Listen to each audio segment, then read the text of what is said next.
tali pocong itu di masyarakat Jawa ini sudah diyakini itu bisa sebagai sarana syarat untuk ilmu kekebalan yang pertama ya.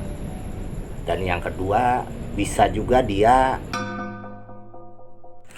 Assalamualaikum warahmatullahi wabarakatuh.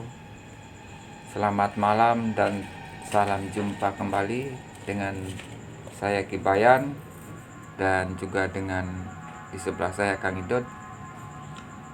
Mudah-mudahan di malam hari ini sobat melihat malam dalam keadaan sehat walafiat, dimudahkan rezekinya dan dilancarkan segala urusannya. Untuk malam hari ini saya akan membahas tentang apa nih Kang Idot? Yang lagi viral tuh tali pocong. Oh, Ya. tali pocong ya. Pencurian tali pocong. Pencurian tali pocong. Dan mungkin dari sobat melihat malam belum ada yang tahu bahwa memang ini sering kali terjadi di sekitar kita. Dan untuk itu silakan Kang Idot untuk bisa mengulasnya. Assalamualaikum warahmatullahi wabarakatuh. Mengenai pencurian tali pocong memang sedang marak ini Ibayan. Ya. Di berita yang terakhir itu terjadi penggalian makam di daerah Lamongan dan Mojokerto. Umumnya memang di daerah Jawa. Ya. Jadi pencurian tali pocong ini memang sudah menjadi mitos di zaman dulu di masyarakat Jawa. Jadi dari mitos orang-orang dulu disampaikan melalui tradisi masyarakat dari mulut sampai ke mulut, akhirnya sampailah di masa era yang sekarang ini. Iya. Dan masih diyakinin oleh sebagian besar masyarakat, umumnya masyarakat Jawa. Jadi, karena apa? Dari pencurian tali pocong itu mungkin ya itu dapat dimanfaatkan untuk berbagai keperluan. Umumnya sih untuk keperluan yang sifatnya di dunia hitam. Ya. Gitu. Ya. Nah, itu untuk apa aja kira-kira Kang Idot? Ini manfaat atau kegunaan dari tali pocong ini? Memang sudah sejak zaman dulu tali pocong itu di masyarakat Jawa ini sudah diyakini itu bisa sebagai sarana syarat untuk ilmu kekebalan yang pertama ya. Dan yang kedua bisa juga dia untuk syarat sebagai pesugihan. Nah, yang ketiga juga itu untuk persyaratan untuk neluh, untuk pelet gitu istilahnya sih. Pelet, ya. Nah, itu sudah diyakinin oleh orang-orang Jawa sejak dahulu kala sampai sekarang. Makanya dengan adanya kondisi-kondisi keyakinan seperti itu, orang-orang yang memang sudah istilahnya sih sudah frustasi dalam kehidupan, masih ada yang melakukan penggalian terhadap makam-makam di masyarakat yang untuk diambil tali pocongnya itu. Nah, itu kalau contohnya untuk masalah kekebalan ini, apakah memang diambilnya malam Jumat Kliwon atau hari apa gitu lebih tepatnya? Oh iya, itu memang sudah ada primbon dari primbon-primbon yang diyakinin orang Jawa. Jadi untuk khasiat tali pocong tersebut biasanya itu diambil tidak untuk semua jenazah ya. Tapi hanya untuk mayat-mayat yang meninggal di malam di hari Selasa Legi dan Jumat Legi ya. Kadang juga dia menggunakan Selasanya Selasa Kliwon gitu. Nah, itu orang yang meninggal di hari-hari tersebut itu mempunyai khasiat tersendiri. Dan itu juga ada batasannya Kibayan. Maksudnya meninggalnya jangan lebih dari usia 40 hari gitu. Oh iya, Nah, iya. jadi Berarti bukan sebelum ya sebelum 40 hari sebelum 40 dia hari. harus sudah digali ya itu. Ya mungkin juga karena memang eh, beberapa orang berhasil ya, Iya. mungkin dari hasil ritual tersebut akhirnya mungkin diyakinin menjadi sesuatu syarat gitu. Nah, kalau untuk jenis ini apa namanya itu jenis-jenis pesugihan itu mayatnya apakah mayat perempuan ataukah memang itu mayat laki-laki kan? Nah, untuk syarat pesugihan ini biasanya tidak dikategorikan jenis laki-laki apa perempuannya ya. Yang penting dia meninggal di saat eh, Selasa Legi Iya. atau Jumat Legi. Nah, itu yang diambil dan sebelum 40 hari itu syaratnya. Tapi berbeda juga kalau memang dia digunakan untuk kekebalan. Iya. Biasanya diambil pada pada kematian hari Selasa Kliwon itu. Nah, itulah di situ keyakinan dari masyarakat Jawa terhadap primbon yang sudah ada. Mungkin dari jenis-jenis primbon ini mungkin ya berbeda-beda karangan mungkin ya. Ya sebetulnya sih hampir sama. Cuma ya itu harinya antara Legi dan Kliwon ini. Kliwon ini ya. Jadi belum sempat terdengar kalau di daerah Jawa sana Jumat Kliwon gitu yang sakralnya ya. Iya, bukan Kalau itu. khususnya di Cirebon ini kan yang paling sakral tuh Jumat Kliwon gitu. Berarti ini ada perbedaan ini apa penulisan bukunya mungkin Ya, kan gitu. mungkin itu dalam bentuk ritual yang lain, Bayan. Kalau Jumat Kliwon itu, jadi dihususkan untuk tali pocong ini itu adanya Selasa dan Jumat, dan Jumat. posisi ininya Legi. Legi ya. Oh iya. Ya memang menarik juga dan satu hal yang perlu kita ketahui ini di zaman modern ya, di zaman modern ini masih ada hal-hal yang seperti itu. Ya. Nah, ini ada yang unik lagi, Bayan. Ya. Jadi untuk ritual santet pelet Ya. itu bias katanya sih ini yang paling ampuh dengan tali pocong ini. Ini yang paling tinggi. Iya, iya. Nah, itu biasanya diambil eh, jenis orangnya. Jadi Ya. diambil yang meninggalnya itu harus perawan. Oh, Iya. iya, iya. Kekhususan untuk jenis pelet, santet pelet lah ya. Itu pun kalau memang harus perawan otomatis dari pelaku ini harus mencari informasi ya. Betul ya. Keberadaan mayatnya ataupun dikubur di mana ini. Ya. Makanya sudah menjadi tradisi kalau orang meninggal umumnya di Jawa Tengah dan di Jawa Timur, Ya. di hari-hari Selasa Legi dan Jumat Legi dan Selasa Kliwon, Iya, iya. itu pasti makamnya dijaga. Oh. Kadang-kadang makamnya dikasih lampu ya, Iya. maksudnya tuh supaya kalau ada orang datang itu kelihatan, itu dijaga. Dan itu masih marak di sana. Ya terbukti kan di berita yang terakhir di Lamongan itu ada penggalian makam, dan Ya. itu tidak ketahuan. Paginya ternyata makam itu sudah terbongkar dan diketahui oleh Kuncen. orang yang sedang mencari rumput. Nah, Hingga biasanya di sekitar makam tuh ada kuncen atau penggali kubur. Biasanya kan tinggal di sekitar situ kan tuh.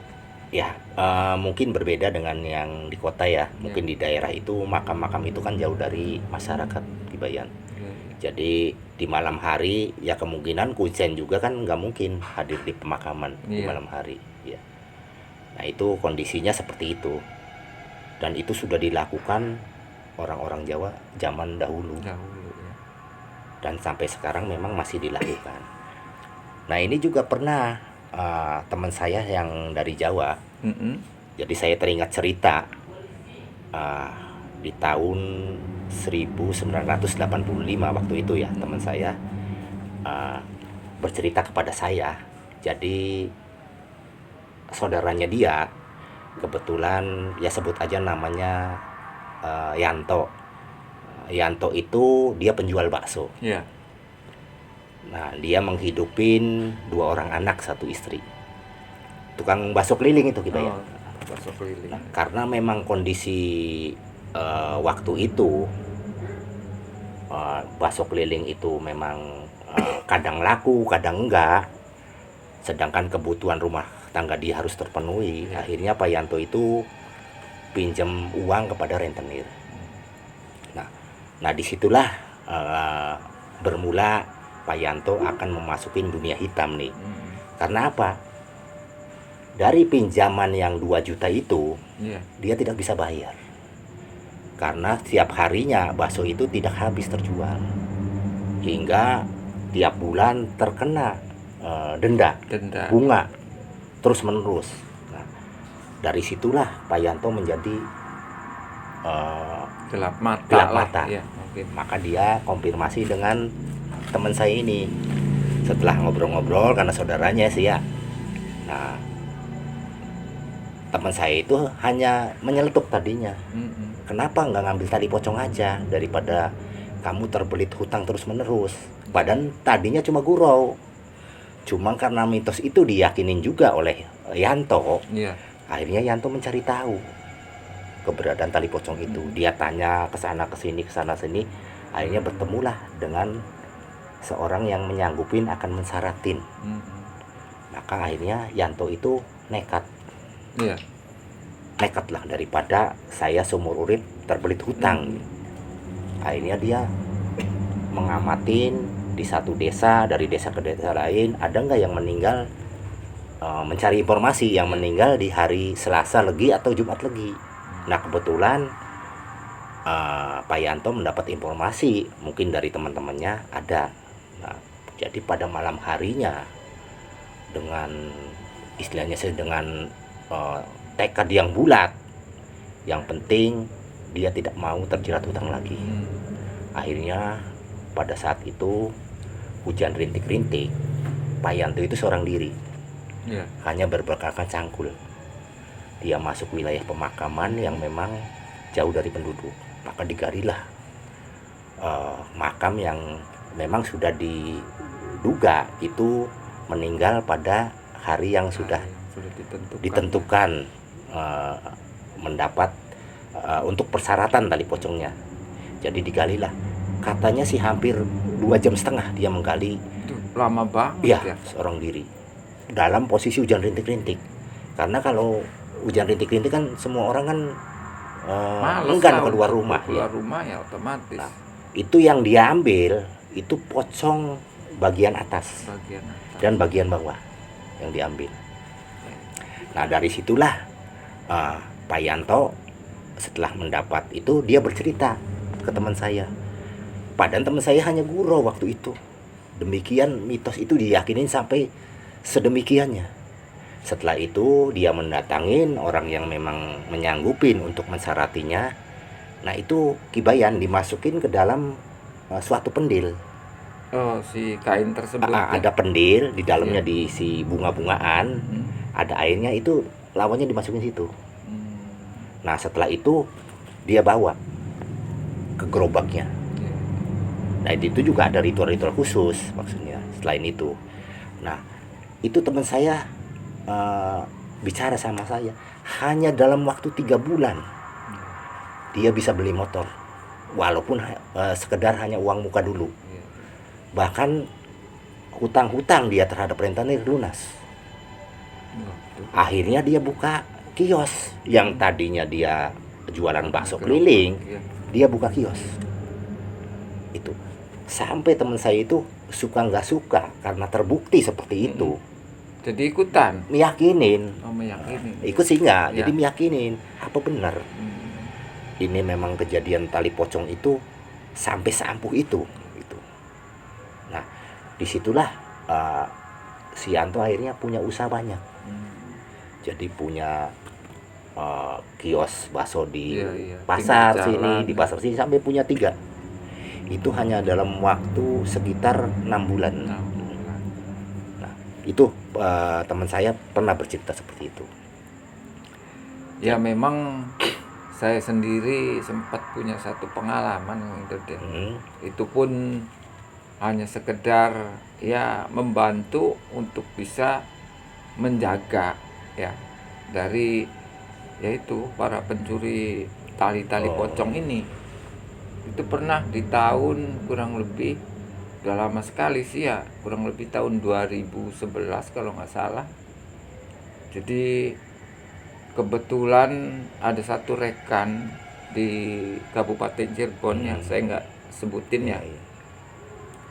Itu dia datang ke rumah saya, kemudian singkatnya cerita ngobrol-ngobrol, jadi meminta saya supaya bisa menjaga ada satu makam yang kebetulan ini meninggalnya pas di hari Jumat Kliwon. Nah itu pernah saya mengalami hal seperti itu. Ya alhamdulillah kalau untuk hari-hari pertama gitu, itu bahkan sampai full 40 hari kan itu harus bergantian. Berarti di makamnya Ki Bayan itu? Iya, ditungguin. Seorang Di diri makam, apa? enggak lah, kita ramean gitu. Ramean, gitu. Ya, jadi bisa ngobrol apa gitu. Itu di daerah kabupaten. Jadi memang khusus di Kabupaten Cirebon, khususnya yaitu yang paling sakral tuh yaitu malam Jumat Kliwon. Itu. Bahkan ada mitos yang aneh juga di sekitar Jawa Timur itu. Jadi begini mengenai tali pocong. Saya waktu itu pernah ke sana waktu itu. Nah, daerahnya mungkin saya tidak sebutkan ya, Ki Bayan ya. Jadi pada saat ke sana kemudian ada yang meninggal. Memang harinya seperti itu, hari Selasa sama hari Jumat lah. Antara itu. Kebetulan dia meninggal di hari Selasa Legi. Nah, itu keyakinan orang sana. Setelah mayit itu dimasukin ke liang lahat ya, itu wajib tali pocongnya itu dibuka. Iya. Nah, katanya kalau itu tidak dibuka, diikat, itu nanti si mayit itu akan menjadi pocong. Beneran. Beneran katanya sih. Itu keyakinan yang mitos yang sudah ada sejak dulu itu. Ya betul juga Kang Idon. Saya juga pernah gitu turun di liang lahat untuk menerima jenazah tuh. Jadi sebelum orang-orang nih pada naik itu masing-masing harus membuka dulu tali pocongnya, baik yang di bawah di kaki ataupun di tengah ataupun yang di kepala. Jadi harus dibukain dulu. Dan untuk ininya bapak lebihnya gitu ya, itu harus betul-betul mengontrol kepastiannya gitu, apakah memang ini sudah dibuka ataupun belum. Itu Kang Idot yang pernah saya tahu. Ya mungkin tradisi di Jawa Barat juga mirip-mirip ya sepertinya mirip-mirip. Cuma mungkin untuk satu hal harinya ini sangat berbeda ya. Saya rasa kalau tali pocong ini kalau memang digunakan untuk penyupangan, mungkin sepertinya penyupangan terhadap pocong. Ya. Seperti itu ya. Ya, paling pocong. Penyupangan ya terhadap pocong ini. Ya, pocongan ini ya. Jadi mungkin kalau kita bahas tentang kematian sih, bagaimana mungkin orang yang sudah meninggal mau kembali lagi, sudah nggak mungkin kan kalau secara agama. Jadi marak sekali itu pencurian tali pocong ini sampai kejadian penggalian makam yang memang di luar akal nalar manusia normal ya. Umumnya kan takut ya karena sudah terkubur. Dia sampai melakukan hal-hal seperti itu Bayan ya. Memang sesuatu yang sesuatu yang hina lah sebetulnya kan itu. Ini mungkin kalau faktornya bukan karena gelap mata, ya kayaknya nggak mungkin lah ada orang seberani itu. Tapi menurut saya memang kalau memang mitos itu tidak terbukti, kemungkinan akan ditinggalkan oleh orang-orang masyarakat Jawa ya. Karena apa? mungkin dari sekian orang yang melakukan itu, mungkin kebetulan Iya. terbukti. Nah dari situlah akhirnya mitos itu Iya. bergerak terus menerus ya. Terus menerus. Tapi ya mau gimana lagi, dari informasi yang saya dengar, walaupun dia memakai pesugihan atau sejenisnya gitu, itu tidak semuanya berjalan dengan lancar, Kang Idot. Iya, iya. Memang ada kalanya seseorang ini walaupun dia berusaha untuk mencari satu pesugihan, tapi selalu gagal dan gagal. Nah ini ada penyebabnya tuh, Kang Idot, ya. Jadi mungkin karena satu ya, karena faktor lahir ya. Iya. Kebanyakan yang lahirnya hari Jumat itu tidak bisa dipakai buat model-model pesugihan seperti itu, Kang Idot. Iya, iya. Nah saya dengar juga Kibayan, itu yang lebih ampuh dari seluruh ritual-ritual tali pocong ini, Mhm. itu biasanya kalau yang meninggalnya itu seorang dukun Iya, paranormal, iya.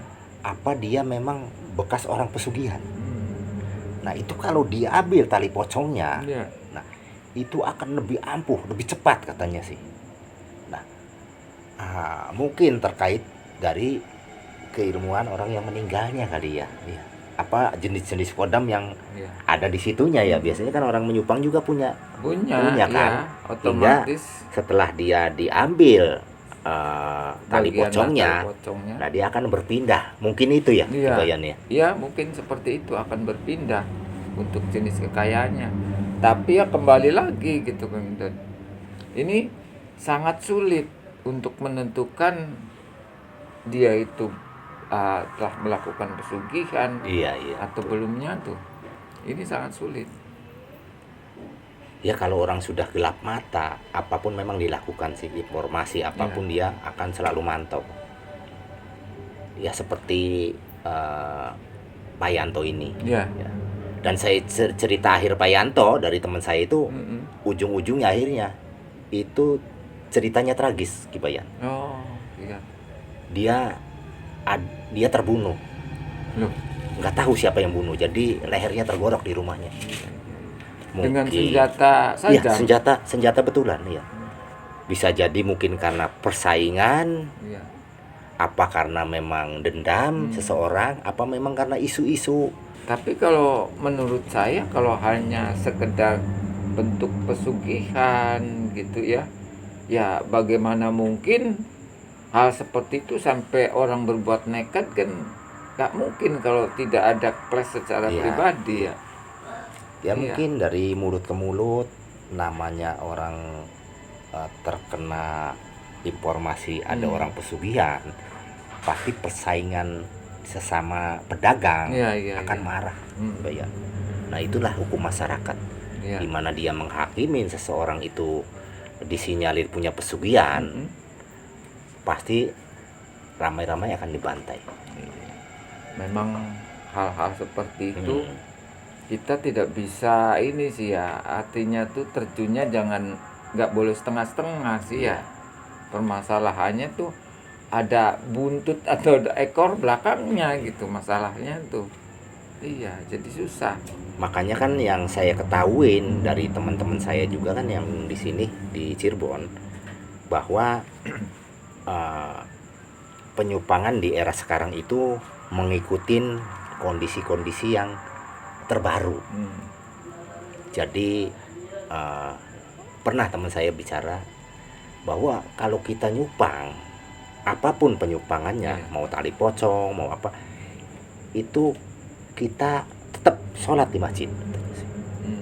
Kita tetap sholat di masjid. Kita bersodakoh di masjid, dimanapun. Supaya itu untuk apa? Untuk mengelabuin. Untuk mengelabuin supaya kita itu tidak dicap sebagai penyupangan. Oh, di masyarakat, masyarakat ya. Dan kita sholat katanya sih. Nah itu banyak pelakunya yang memang orang-orang yang memahami agama. Nah itu dari saya cerita itu dari pelakunya secara langsung. Tapi mungkin ya bagi dia hal-hal seperti itu sepertinya sudah menjadi apa sih eh, konsekuensi dia. Nah, Konsekuensi dia. Jadi walaupun Kang Idot, walaupun orang itu berusaha dengan secara fisik, tetap aja kan dia punya risiko. Dia membunuh, dia merampok, apa punya risiko terbunuh. Dan saya di sini sama seperti itu. Makanya katanya semata-mata penyimpangan itu ikhtiari dalam usaha. Nah, itu punya pemahaman yang berbeda, Ibayan. Itu yang memang pergeseran akidah sampai sejauh itu ya. Sengaja ataupun tidak sengaja itu Iya. ya, tetap aja hukumnya ya seperti itu. Ya padahal kita orang hidup kan bukan cuma untuk menikmatin di dunia saja. Ada sisi-sisi alam yang setelah di sini. Setelah Ya, kematian setelah lah. kematian ini. Nah, dia hanya simpel sekarang. Nah, sekarang mungkin zaman era globalisasi ini orang sudah banyak perubahan-perubahan pikiran yang keyakinannya tidak seperti orang-orang yang dulu terhadap keyakinan agamanya gitu. Jadi sudah bergeser gitu ya. Kayaknya begitu mudahnya gitu ya. Jadi hal-hal seperti itu dianggapnya wajar. Termasuk kasus-kasus orang-orang spiritual. Ya maaf, bukan untuk mendeskripsikan seseorang. Bukti-bukti kan banyak. Dia orang zikir, orang spiritual, bercampur dengan trik-trik sulap ini. Kan, nah disitulah sudah runyam akidah ini bergeser ya. Jadinya ya. Nilai-nilai dari kebisaannya gitu tuh sudah bergeser. Dia melakukan zikir, dia menyebut nama-nama Tuhan, asma Allah. Tapi kelakuannya seperti itu, dianggapnya wajar gitu tuh. Kalau dulu kan tabu. Iya, tabu hal-hal seperti itu ya. Jadi biar berjalan apa adanya kalau dulu sih. Nah, itu yang Hibayan mudah-mudahan pembahasan tali pocong ini harus dipahami oleh khususnya Sobat Niat Malam ya, bahwa cara-cara ini adalah cara-cara yang tidak terpuji, melanggar aturan-aturan syariat, ajaran apapun nih. Nah, jadi kadang orang hanya penasaran gitu, keputusasaan, tapi resikonya sangat tinggi sekali. Ya, itu di samping memperjualbelikan keimanan, dan otomatis ya pasti harga diri ya. Ini di mata Tuhan kita ini tidak tidak ada tanggung jawabnya lah. Ya apapun kesulitannya di kehidupan ini ya harus kita jalanin lah. Jadi jangan sampai kita mengambil langkah-langkah yang ekstrim, yang instan, akan mengakibatkan bukan dirinya saja yang terkena imbas terhadap ritual-ritual tersebut, tapi anak dan istrinya akan kena imbas selamanya. Nah justru ya itu kadang-kadang begini Kang Idot, setempo tuh orang yang bersangkutan ini sudah tiada, kadang-kadang dari anak cucunya tuh jadi kena imbas gitu. Pasti ya. Iya, baik secara fisik ataupun secara mental. Ini kadang-kadang yang sering terjadi Kang Idot. Ya memang alur-alur penyimpangan itu pasti merugikan seseorang, pasti. Ada tumbal ada usaha yang dirugikan atau yang lain-lainnya lah, kena dampak Hibayan. Nah, maka disitulah dengan dampak-dampak yang memang meluas, timbullah penghakiman masyarakat terhadap orang-orang yang memang disinyalir melakukan penyimpangan. Bisa jadi dia terjadi pengusiran, terjadi anarkis di situ. Tapi justru dalam hal ini ya memang sangat-sangat sulit untuk dibuktikan gitu, sangat sulit. Jadi masyarakat juga tidak bisa selalu main hakim sendiri ya, Karena yaitu sulitnya pembuktian untuk orang-orang yang sudah melakukan pesugihan. Ya memang secara spiritual memang susah dibuktikan Gibayan. Tapi mungkin orang-orang yang memang ada di dalamnya ini yang mengetahui, Ya, baik itu mungkin teman dekatnya, mungkin istrinya, mungkin saudaranya. Nah itulah yang mungkin dia mengetahui, walaupun secara ritual tidak, tapi secara mendadak dari orang awam, kemudian tiba-tiba dalam hanya beberapa bulan menjadi jadi orang kaya yang raya. kaya. Nah itulah sebagai mungkin patokan bahwa dianggap ini ada sesuatu yang aneh. Tuh. Padahal memang tidak sepenuhnya itu penyimpangan ya. Iya. Tapi mungkin lihat kriteria orangnya sih Kibayan, dengan skill seperti tukang bakso ini ya hanya mungkin pendidikan, kemampuan modal, apalagi dia berhutang, sampai beberapa bulan aja sudah tumbuh menjadi pengusaha. Nah ini di luar logika. Ya, memang untuk sekelas daripada tukang bakso dengan waktu yang beberapa bulan, tidak ada 1 tahun, dia bahkan bisa membeli tempat-tempat atau kios yang berada strategis. Ini kayaknya sudah tidak mungkin lagi. Ya mungkin dari segi itu cara penilaian masyarakat ya. Ya itu Gibayan seputar pencurian tali pocong ini. Mudah-mudahan sobat melihat malam bisa mengambil hikmahnya, walaupun memang mitos ini memang susah ditolak.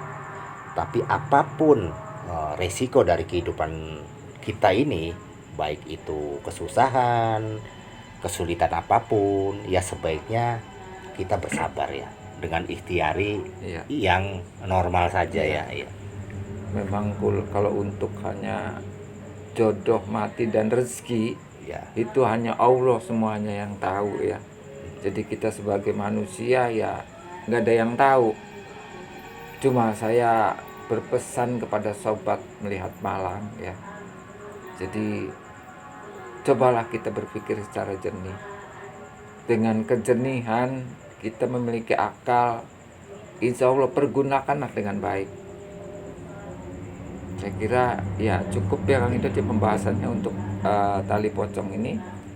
Dan mungkin Kang Idut punya kisi-kisi gitu ya untuk pesan-pesan yang perlu disampaikan gitu. Ya. Jadi pesan saya, apapun kesusahan kita, ada saatnya kita sedang di atas dan ada saatnya kita sedang di bawah.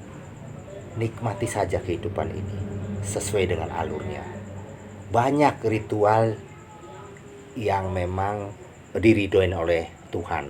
Lakukanlah ritual-ritual yang memang diisyaratkan oleh ajaran. Jangan melakukan ritual-ritual yang bertentangan dengan ajaran dan hukum-hukum sosial. Itu saja Kibayan. Iya, terima kasih Kang Idut telah memberikan saran kepada sobat melihat malam.